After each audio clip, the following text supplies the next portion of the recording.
is full spectrum opposition. Wow, very well said. In fact, I want to get you back on the whole fake gay agenda versus real freedom out there, and then also. Absolutely. I know you're an expert separately, and a lot of times they're on national news and quoted in newspapers about what happened to Japanese Americans and others. People forget about that even in the RAND Corporation documents and others that I've seen, they admit that the years of captivity and slave labor of the super hardworking, smart Japanese Americans, many of them fourth, fifth generation, who were scooped up and enslaved while their sons fought in Europe valiantly, what has now become the model of how to round people up. In fact, how they're going to use city buses to come pick up the political dissidents this time, how they're going to control the cities. The Japanese in this country were the model of that. Yes, we were the beta test, and there's a direct historical connection between what you just described and the FEMA network today. It's not metaphorical, it's literal, it's political, the funding sources, the administrative level, it's very much consistent. And the bad news that it's far, far more extensive than it was during World War II. And this time around, it's aimed directly at all Americans, regardless of your race, ethnicity, gender, and even social class.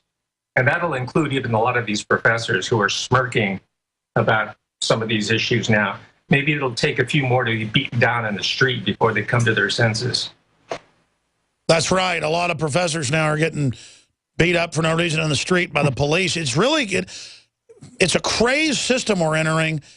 Where do you want to begin? Because you're very eloquent and, again, understand the scientific technicals of this, pretty much trained in this system. Well, let's start on a positive note and then degenerate from there. Just recently, a team of researchers at the University of California, Davis, came out with a very important report in an academic journal, Environmental Health Perspectives. It's available online in PDF form, and it talks about the hazards of pesticides, especially the hazards to pregnant women and young children. Autism. Exactly. You speak of this all the time, and many of your fine guests speak to this issue as well. So the University of California, Davis does do some incredible research. That's one part of it. But in more recent times, they've gone over into the dark side. And it did not bode well for us when Big Sister Janet Napolitano showed up as the president of the UC system directly after her reign at the Department of Homeland Security. This is the revelation of the method, so to speak. And I've also heard from colleagues and friends rumors that her real function in sitting in the seat of the presidency of the University of California is to rule as a governor of FEMA Region Number 10. Unbelievable. Unbelievable, but true. And this is what... That's bombshell. Let's stop right there. Again, we have a prestigious... top professor on right now, political science, you name it. No, it's true. I mean, mainstream media says you are prestigious and prolific, saying you have sources in the university that are saying the word is this is really her cover to be governor of FEMA Region 10. Obviously, the plum of the West Coast. Oh, my gosh. She is a regional governor. Tell us more about what you were told. She is a proconsul, absolutely. Well, she has no academic credentials. I believe she... has a law degree from the University of Virginia, which is one of the better law schools, but she has no administrative or academic credentials that I'm aware of. So what else can we infer? That she is here for nefarious purposes. This part is speculative. I'll preface whatever I'm saying that's speculative with this caveat. But the University of California has a pension fund that's worth about $41 to $45 billion. That's just the UC system, and public institutions across the country. I'm sure it's much more than that. Anyway, you can imagine that there are tons of wolves out there. Wolves of Wall Street was an awful movie, by the way. Are just licking their chops, ready to get a hold of it, and they're going to be a lot of really smart people.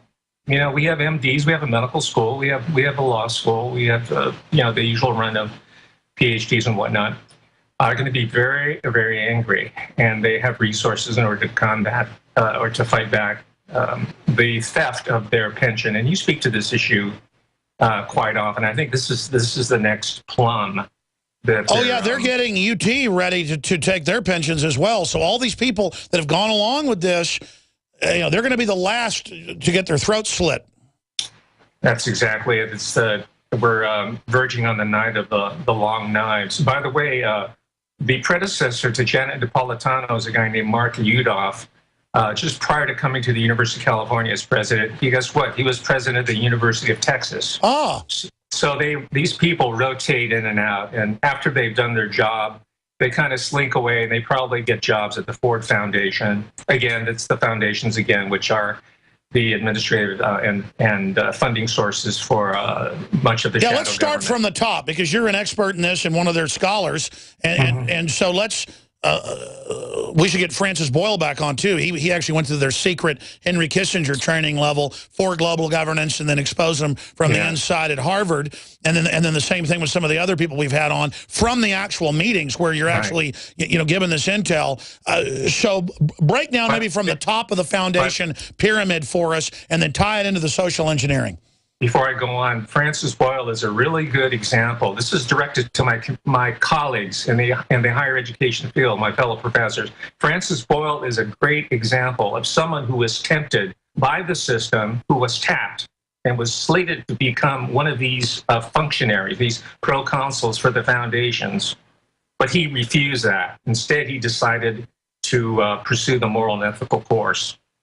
Anyway, by the way, you're talking about a imperial legate, for those that don't know in history, who literally speak, as the mouth of the system, who are really viceroys or governors.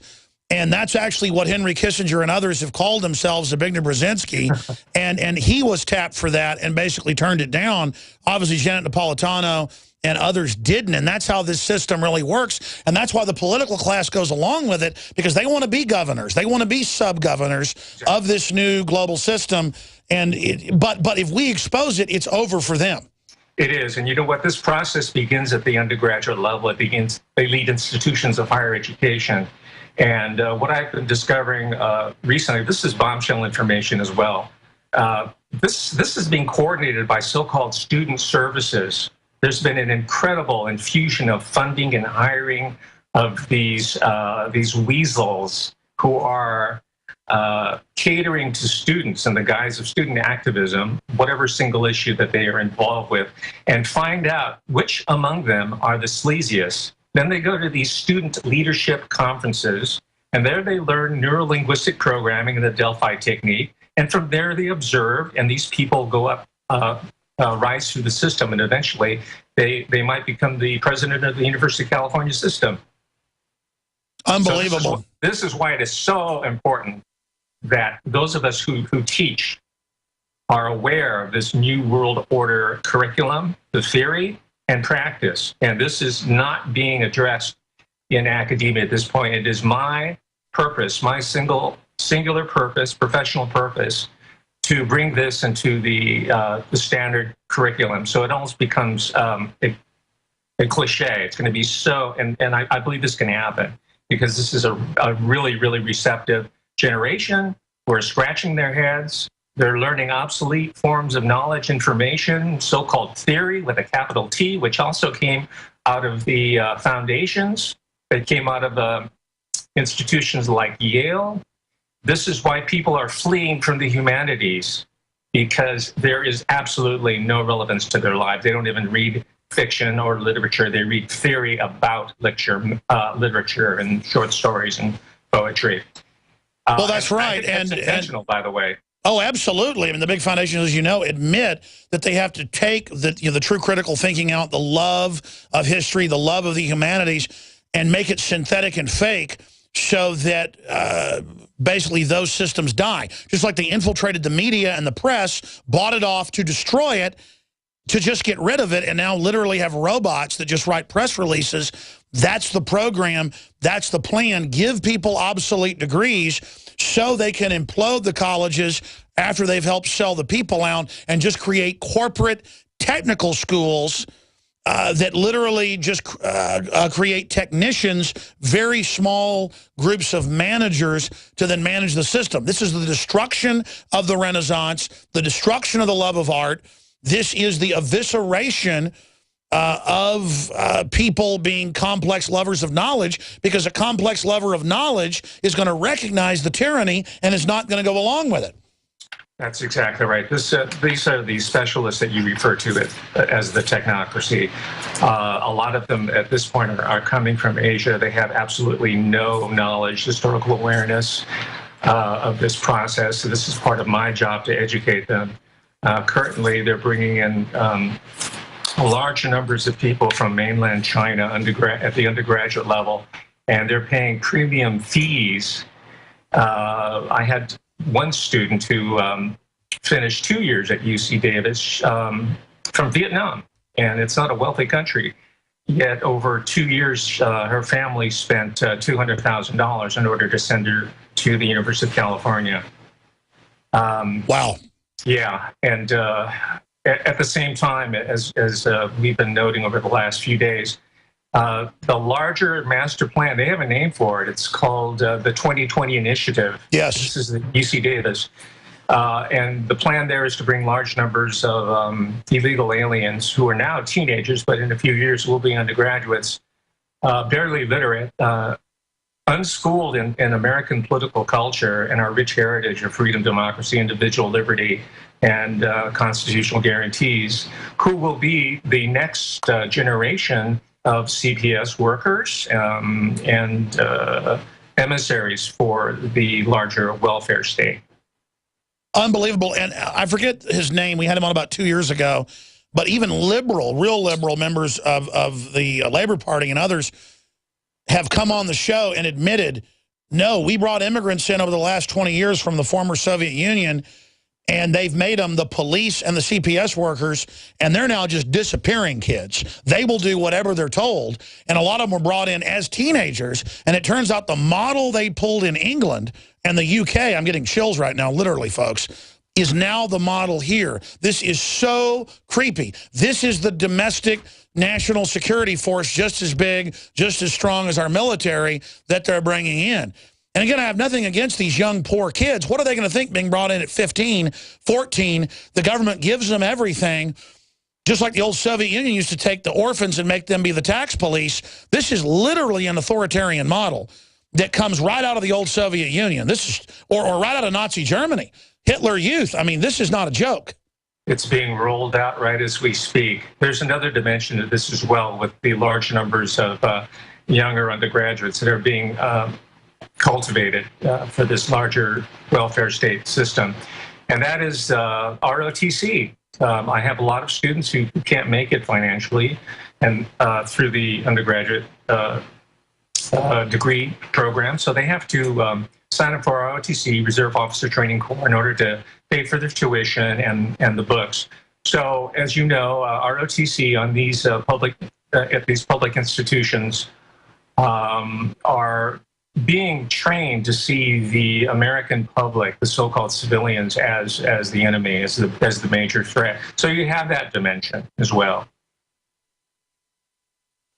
Well, you're absolutely right. This is the Department of Defense. Wow, absolutely. In fact, while you were saying that, I was on the button off air saying, pull up the New York Times about the preparations for civil collapse, just to back up everything you're saying. Please continue. Certainly, yeah. And a lot of the young people are used to the El Jefe system of governance, as opposed to the Republican forms with a small r. They're not used to our political culture, and they'll I think, do about anything in order to get over in society. However, this is not unique to immigrant students as well. People of 4 or 5 generations have almost completely lost touch with our political traditions. Well, I was about to say, as bad as some of these dregs that they're bringing in on purpose so they can be malleable are, compared to a lot of slovenly Americans, I don't care what color they are, it's already so bad. It's insane. And I want to come back and talk as a political scientist where you think this is going, Professor, and ways to stop it, because they're going to exploit these people like nobody else. How do you reach out to them? How are you being successful doing that? We're on the march. And are you The being Empire's persecuted on the for it? run. We're going to ask him that. Alex Jones and the GCN Radio Network.